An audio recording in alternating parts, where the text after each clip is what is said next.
So, do you have your eyes on the 15 Pro or are you waiting for the iPhone 16? Well, in this video, we're going to talk about the iPhone 15 Pro and if you should just buy this now, skip it, or wait till it becomes discounted, or just wait to get the iPhone 16 Pro. Now, a lot of you probably already have made your decision that, I'm not getting that now. It's way too late in the cycle. I'm waiting for the 16 Pros. Some of you may have made the decision now that these are getting AI that you're going to wait till the 16s come out to get a reduced price on these. And some of you may have said, I'm skipping them all out together. I'm waiting for the 17s. But I want to use this video as a way to showcase and discuss about what is coming with the iPhone 16 Pro model specifically. We did this for the base 16s, but let's start with the price points. Wait, if you think you're going to pay a cheaper price, I don't think that's going to happen. As a matter of fact, I do think we're going to see a price increase. So if you want a price reduction on the iPhone 15 Pro, definitely wait. There will definitely be one, especially third-party refurbished stuff like that. There already are some on these already, but they're going to further reduce in the future as the 16 Pros come out here in September. So definitely wait it out if you're looking for a price reduction. However, if you're looking to get a phone at the same price, I think we might see a slight increase in price on the 16 Pros, but I wouldn't be surprised if Apple keeps it the same as well. That's going to be kind of a wild card right there. Now for the body and the builds, now the iPhone 15 Pros were a beautiful step forward for the Apple series, bringing titanium, lighter bodies. They did introduce some issues, which we'll talk about later, but I think they're going to take it a step further here with the iPhone 16 Pros, and that they're going to make the edges a little bit more polished, like a polished titanium, which is going to make it kind of look like the stainless steel, but has still the properties of strength that the titanium offers on board. And I also think we're going to see even slimmer bezels, which is insane to think about since these already were slimmer than prior versions. But just in 1 year upgrade cycle, we are going to probably see thinner bezels than ever. I'm not sure if Dynamic Island is going to get taken out yet. That would be an insane upgrade, but I don't know if it's happening this year, maybe in 2025. But that one's still up in the air. However, just a polished, looking edges is definitely going to make it feel a little more premium than before. Also, they're going to improve the thermal design on the iPhone 16 Pro. So if you have an issue with heat on your 15 Pros, this is going to be worthy of the upgrade. And if you want to purchase the iPhone 15 Pro right now, do keep in mind when you run this thing heavy, they do warm up a little bit more than you might expect. So if you care a lot about thermals and you don't use a case a lot on your phone, you might want to wait for the 16 Pro and Pro Max series. All right, when talking about displays, we are expected to see larger displays on the iPhone 16 Pro and Pro Max. Now, I think they're going to achieve this through a reduction in bezels, because as you reduce the bezels, you will get a slightly larger screen, and the rumors are 6.27 inches. So that would be about a 0.17 inch increase over the iPhone 15 Pro. And then on the Pro Max, we're looking at a 6.86 inch. So close to a 6.9 inch, the largest iPhone screen ever on an iPhone. So I think that's going to be one of the sticking marketing points that Apple's going to make, the largest ever on a smartphone. And I think that Max is really going to sell very well because of that reason. But if you are looking to get a display now, like the iPhone 15 Pro, should you buy this now or should you just wait? I think if you want an even larger screen, definitely wait. But if you want the smaller size here, the iPhone 15 Pro is definitely a pretty comfortable size here, 6.1 inches. I feel like it's not as comfortable as it used to be with like the iPhone XS and the iPhone X with those 5.8 inch size displays, but they're definitely usable and still pretty comfortable, although it is getting larger this year, so do keep that in mind. I expect the base models to remain the same in the iPhone 16 and 16 Plus to give you a similar screen to the prior versions. It may even continue to get 60 hertz, but it would be nice if they would throw 120 hertz. I mean, the OnePlus Nord 4 just got announced today, and that has a 120 hertz display, and that's much cheaper than an iPhone. All right, so the Apple Intelligence, which you can read about here on Apple's website, definitely is coming to iPhone, but it's only coming to the 15 Pro, 15 Pro Max, and the 16 models. So in terms of this, if you want a phone that's going to run this even better, I would definitely wait and skip the 15 Pro and Pro Max. While these are going to run it fine because they 8 gigs, the new phones are the first ones that are going to be specifically designed to run the AI. So they're going to be absolutely the best for doing this. Not that these are going to be a problem. These have really fast chips, but they're kind of only a little bit of a bump over the A16s. The reason why these can really run AI is because of 8 gigs of RAM. So the 16 Pro and Pro Max, those are going to be the first specifically designed beasts to run AI. So I think they're worthy of the wait. If you really, really care about the AI and you haven't purchased the 15 Pro yet, it's definitely going to be worthy of that wait. Now, in terms of the AI, if you have an iPhone 15 or 15 Plus, man, I feel bad that you might have to upgrade if you want that AI. You can also consider upgrading to one of these, as these reduce in price, and just trade them out from your 15 and 15 Plus, because that might save you some cash versus going to a all new 16 model. So that's something you could think about if you have a base model AI. But definitely I would wait it out at this point if you're looking for AI as well, just because we might even see 12 gigs of RAM on the iPhone 16 Pro and Pro Max. Now, the A17 Pro chip has been very, very fast, with animations being a little snappier on some competing Android products, but that's mostly the way they design the animations. But other than that, very fast benchmarks, super quick speed. Yeah, the iPhone 15 Pro Max does heat up, as does the 15 Pro, under heavier gaming use. I don't really feel it too much with a case on, but when you're pushing it, you can feel it a bit. However, it's remained one of the fastest chips out there. But the iPhone 15 Pro, if you should consider buying this now based on the chip, I honestly would say no, because the A18 is going to be Apple's return to glory, as they bring the A18 to every iPhone 16 model that can run, so they can run the AI. It's going to be a 3 nanometer process, and because the A17 Pro chip is a little bit of a redesign of the A16, it's like a bump up over that.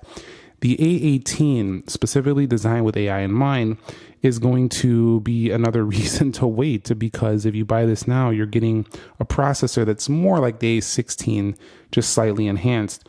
The A18 takes it to the next level. So, and you can even wait to get it on the base model 16s as well. So this is going to be something I would also wait for. And also, they're going to have an improved neural engine. So the performance is, I mean, for day-to-day tasks, I know I sound like I'm hyping this up, but for the day-to-day tasks, it's not going to matter. But keep in mind, when I'm saying this stuff, I'm talking about our future. You know, I always think about how you guys keep your iPhones a very long time. So I'm thinking about how these are going to set the tone for you to keep it a much longer time, as this might be a revolutionary upgrade for certain people, especially if you're coming back from like 3-4-year-old iPhones. It's going to be a revolutionary bump for you, as it can hold you out for the next 5 years and keep you up to date with technology. If you just want a really good camera right now, you got some work you need to do this summer on the camera, and you don't want to wait, you don't got to. The cameras are amazing on here. They go 15 times zoom. If you want more zoom, go to the iPhone 15 Pro Max.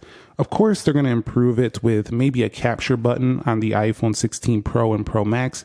They also might reduce some lens flaring, which is a major issue outdoors. You don't see it too often, but it does happen sometimes, and it can really annoy some people. But even when I was outdoors here, you could see I didn't really get any massive lens flaring, nothing like that. But in terms of the camera department, if you think you need to wait, I don't think this is going to be something you have to wait for. Yeah, it's going to be improved as always. They always improve the cameras every year, and they always throw in a feature to make it seem like it's that much better. But how much camera videography are you doing, photography, on your phone? I would bet the iPhone 15 Pro is more than capable than what you're doing on your phone, probably way exceeding that actually. So I wouldn't wait if you just need a camera right now. But if you want the best of the best, of course, it's always going to be wait, but I don't think it's necessary for that area, although we might see enhanced zooming abilities on both these phones going forward. So if you are a zoom photographer, that one is definitely a specific niche case where I would say definitely want to wait. Apple does things kind of slow. It took them forever to adopt USB-C. However, they did it here with the iPhone 15 Pro and Pro Max, and I'm excited to say that we are likely going to see, and this is not 100%, but we are likely going to see enhanced fast charging, maybe to 40 watts. Versus the 20 watt max here on the iPhone. It's been a while since they upgraded the fast charging, so I expect this to come. In addition, if you're thinking about buying the iPhone 15 Pro and you just need faster charging, like definitely wait for that. Also, upgraded microphones for Siri. The Apple Intelligence on Beta 3 is still not available to showcase the enhanced Siri, which is going to go all around the screen and be a lot more smart than it used to be. But the upgraded microphones coming up soon will make that AI experience where it can hear you much better and understand context much better is going to be enhanced by the enhanced microphones that we will be seeing more than likely on the iPhones. I also think that'll play into better phone call quality, and also when you're recording video for a better mic experience. So that's going to be enhanced as well. iPhone 15 Pro and Pro Max have decent mics for sure. They're pretty darn good actually, but they're going to get even better on the 16 Pro. So you have to think about that if that's something that matters to you. With the iPhone 14 Pro, it was not the greatest. The 15 Pro was pretty solid in the battery life, easily making it a full day for me. However, I do think we are finally going to see some bumps like we did with the iPhone 13 Pro series to the battery life, especially in the Pro models. So I would probably wait. We might going to see some battery increases, maybe some decreases as well on something like the iPhone 16 Plus is what I'm hearing. But yeah, the efficient processors that are coming, as well as more than likely the efficient iOS 18, which will get more polished over these betas. I do think that, and maybe the enhanced RAM, I do think that the next iPhones are going to have better battery life, more than likely due to also maybe more efficient OLEDs that don't drain as much battery. They did an efficient OLED on the iPads, the tandem OLED, and I just see it coming. I just see some technology like that coming. So you don't have to take my word for it. It's just my take and what I'm thinking might be coming based on my research. But at the same time, if you want the best battery life, this one was not great. I would go to the 15 Pro Max if you need a phone now. If you want really, really good battery life, the iPhone 15 Plus is solid, but you're going to miss out on the AI. So that's something that if you're really concerned about, I think it's definitely skip this right now and wait, because we need to wait to see if they're going to improve the battery life a lot. That's not something that was really, really discussed a lot on the 15 Pro model. So I think it's time Apple's going to talk about improved battery life. And as I mentioned earlier, thermal design. So has the iPhone 15 Pro been a problem? Not really. At first, these phones did get warm. Apple did some updates to these, software updates that really stopped the phone from getting too toasty. I almost never feel it in day-to-day use. However, just like kind of like a computer, not like a high spinning fan Windows laptop. I'm talking about like a nice efficient, metal MacBook. If you're pushing it, it can get a little warm, nothing too crazy. That's this. But the problem with that is that most people never really feel any warmth on their iPhones in the past. So that's why it was a big blown out story. But Apple has heard it, and I think they're going to be putting metal battery casings to cover the battery on the inside, which will dissipate heat and you won't even feel it on your phone. So these might have some of the best thermal designs ever on an iPhone with the iPhone 16 Pros. So if you care about heat management, I would wait out and skip on the iPhone 15 Pro right now. We're going to have some of the fastest connectivity coming to the iPhone 16 Pros, including Wi-Fi 7 and Bluetooth 5.4. We're going to just have really good connectivity. We might even see better signal strength on the next phone. So that's something that I would wait for if you're really concerned about it. However, it's not really an issue on this phone either. All this connectivity stuff works fine. Again, if you need the phone now, go for it. But setting the stage for the future of Wi-Fi is Wi-Fi 7. And I've noticed when I use a Wi-Fi 7 product, the Wi-Fi is just so much faster than some of these older Wi-Fi standards. So definitely I would wait it out for that if you're looking for the best connectivity in the business. All right, new colors. Now, to me, I think the colors of iPhone 15 series, the entire lineup, was pretty muted. It was not very like in your face, bold, and I'm pretty sure Apple's going to change this year. I don't think they like not being the status symbol of colors. And while they're still going to be, a fashion statement with the Apple logo, Apple iPhone, I just feel like they kind of went away from their really shiny in your face phones with the iPhone 15 series. It was kind of pastel, kind of muted. And I think they're going to change that this year by polishing the edges. And we're also probably going to see more vibrant colors for the base models. So I think this is something to wait out. But if you like that kind of stuff, if you like a more toned down look, get a 15 Pro, get a 15 Pro Max, get a 15 model. These phones are going to be great if that's you. If you're looking for an all-new Rose edition, that is the highest rumored color to replace this titanium blue. That's something to wait for as well. I'm wondering when they say rose, do they mean rose gold? I'm sure you've thought of that as well. Or do they mean just like a rose, just like a kind of an in-between gold and pink, so which is kind of rose gold, but it's kind of up in the air, because when you say rose, are you saying rose gold, or are you just saying rose? Like, is it pink? Is it rose gold? Like, that's what I'm wondering is what's coming. So Yeah, at the end of the day, should you buy this 15 Pro now or should you wait? And I would say if you don't care a lot about having the latest and greatest, you don't care about, needing extra RAM, you wanted a reduced price, you found this refurbished, you think these cameras are great, which they are, and you don't need to wait it out for this stuff, this is definitely an amazing choice right now.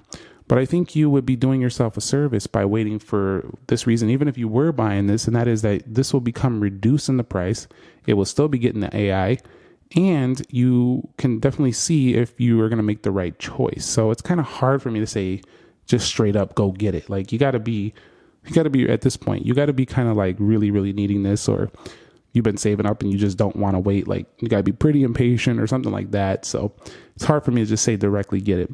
So I hope this video helped you to understand what is potentially coming for the iPhone 16 Pro and Pro Max. That was the main aim of this, but also to discuss if the 15 Pro is still worth it. I'll catch you all in the next episode. Thumbs up if you enjoyed it. Subscribe if you haven't already. Nick here. Be sure to be well, and peace.